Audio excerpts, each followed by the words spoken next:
A las 11 de la mañana firmé mi divorcio. A las 4 de la tarde ya estaba en un avión con mis dos hijos, dejando atrás León, Guanajuato para siempre.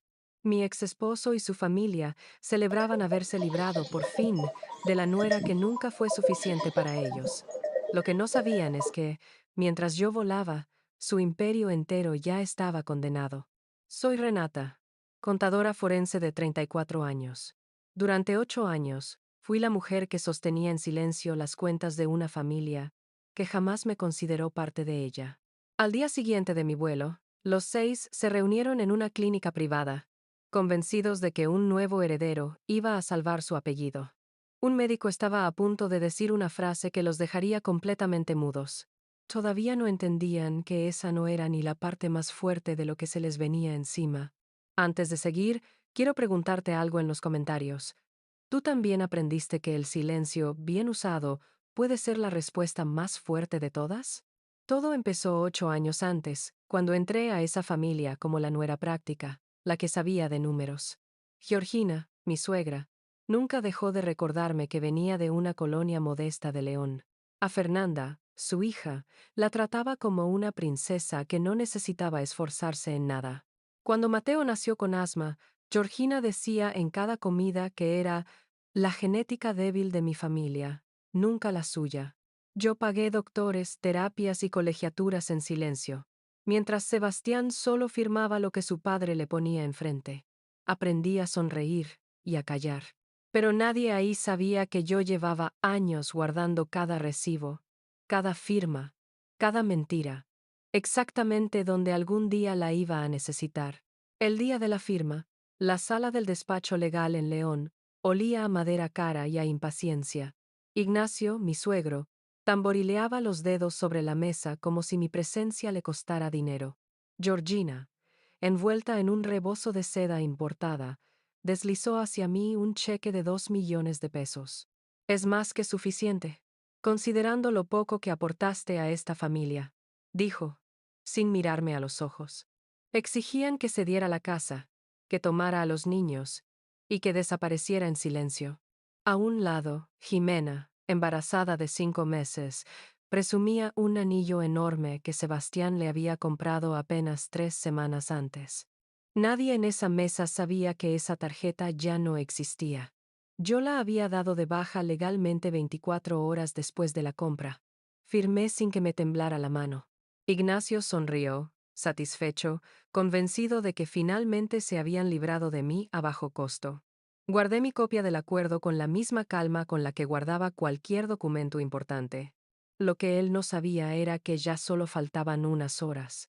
Todo lo que él llamaba imperio estaba a punto de empezar a colapsar. Y lo haría frente a la misma familia que hoy, sentada en esa mesa, todavía se creía intocable. Lo que pasó esa mañana en la clínica lo reconstruí después. Lo armé mensaje por mensaje, con los audios que me dejaron sin que yo contestara ni uno solo. A las 9 en punto, los 6 llegaron a la clínica privada de León, vestidos como para una fiesta. Georgina llevaba una carpeta de piel con los papeles para transferir 5 millones de pesos a un fideicomiso a nombre del bebé. Antes de seguir, suscríbete. Así nos ayudas a seguir subiendo videos para ti diariamente. Ignacio ya había avisado a su abogado que quería la firma lista antes de la comida. Jimena, sentada en la camilla, sonreía mientras se acariciaba el vientre. Estaba segura de que hoy la familia por fin la aceptaría como la verdadera nuera. El doctor Salcedo entró con el expediente genético bajo el brazo. La sala olía a café frío y a espera. Algo en su rostro hizo que la sala se quedara en silencio antes de que dijera una sola palabra. El estudio de paternidad prenatal es concluyente, dijo, sin rodeos. Sebastián no es el padre biológico de este bebé. Nadie se movió. Nadie respiró. Fue un silencio total, del tipo que solo existe cuando una habitación entera entiende algo al mismo tiempo. Georgina soltó la pluma dorada que sostenía. Ignacio se quedó con la boca abierta, buscando una explicación que no llegaba. Y entonces, sin que nadie dijera nada más, todas las miradas giraron lentamente hacia Tomás. Era el esposo de Fernanda, y llevaba meses sentado en esa misma mesa, guardando el secreto. Jimena rompió a llorar. Admitió, entre sollozos, que llevaba un año viéndose con él en secreto. Confesó que habían planeado usar el nombre de Sebastián para asegurar el dinero del fideicomiso. Nadie gritó. Nadie lanzó nada. Solo hubo un silencio pesado, roto apenas por el llanto de Jimena. Georgina se desvaneció lentamente contra el sillón, sin fuerzas para sostenerse. Nadie corrió a ayudarla de inmediato. Todos estaban demasiado paralizados por lo que acababan de escuchar. Fernanda se quedó viendo a su esposo, incapaz de formar una sola palabra. Su rostro pasó del asombro a una furia silenciosa, contenida, sin gritos. Sebastián se quedó de pie, completamente inmóvil, incapaz de procesar que había destruido a su familia por un hijo que nunca fue suyo. Minutos después, el teléfono de Ignacio empezó a sonar sin parar. Era el licenciado Aranda, su asesor financiero de toda la vida. Ignacio, tienes que escucharme, dijo, con la voz quebrada. Hacienda congeló las cuentas esta mañana. El crédito de la casa entró en incumplimiento. Ya no tienes acceso a nada. Lo que Ignacio no sabía era algo mucho más simple y mucho más devastador. Meses atrás, un excompañero mío de la universidad había empezado a ayudarme. Hoy trabajaba, sin que nadie lo supiera, en el despacho financiero de su propia familia. Me fue enviando, documento por documento, la evidencia exacta que yo necesitaba para completar el expediente. Años antes, cuando él pasaba por un momento difícil, yo lo ayudé sin pedir absolutamente nada a cambio. Él nunca olvidó ese gesto. Cuando llegó el momento, me devolvió el favor con información que nadie más podía darme. Con eso, y con mi propio trabajo de meses rastreando cada cuenta, cada préstamo mal declarado, cada firma falsificada, armé un expediente completo. Lo entregué de forma anónima a las autoridades fiscales semanas antes de la firma del divorcio. Si te gustan este tipo de historias, suscríbete. Eso nos ayuda mucho a seguir subiendo videos todos los días. La casa, el negocio, el fideicomiso. Todo se vino abajo exactamente el mismo día. Ocurrió a la misma hora, frente a la misma familia, que apenas un día antes se había reído de mi cheque de liquidación. Ellos pensaban que se habían librado de mí a bajo costo. No sabían que ya no tenían absolutamente nada que celebrar.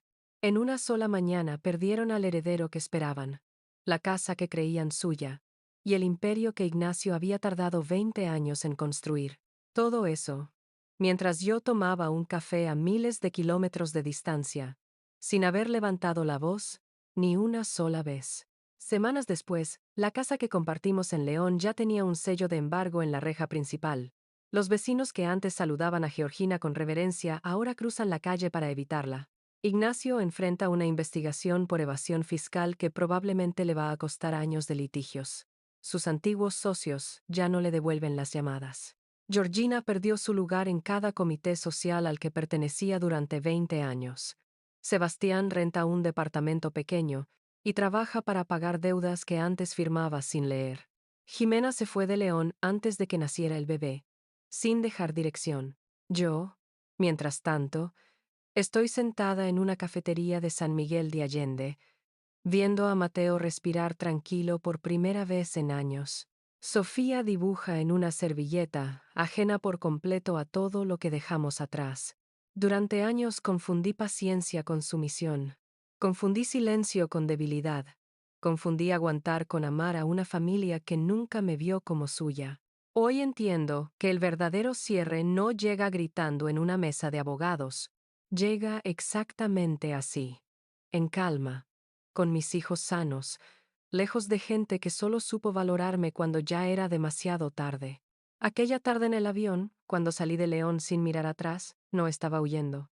Estaba terminando algo que empecé mucho antes de que ellos lo notaran. Quiero preguntarte algo. Si hubieras estado en mi lugar, ¿habrías firmado en silencio o habrías exigido pelear? Escribe silencio o pelea. En los comentarios, quiero leerlos todos. Y si esta historia te tocó algo real, dale like y suscríbete. Aquí seguimos contando historias de mujeres que aprendieron a valer exactamente lo que siempre valieron.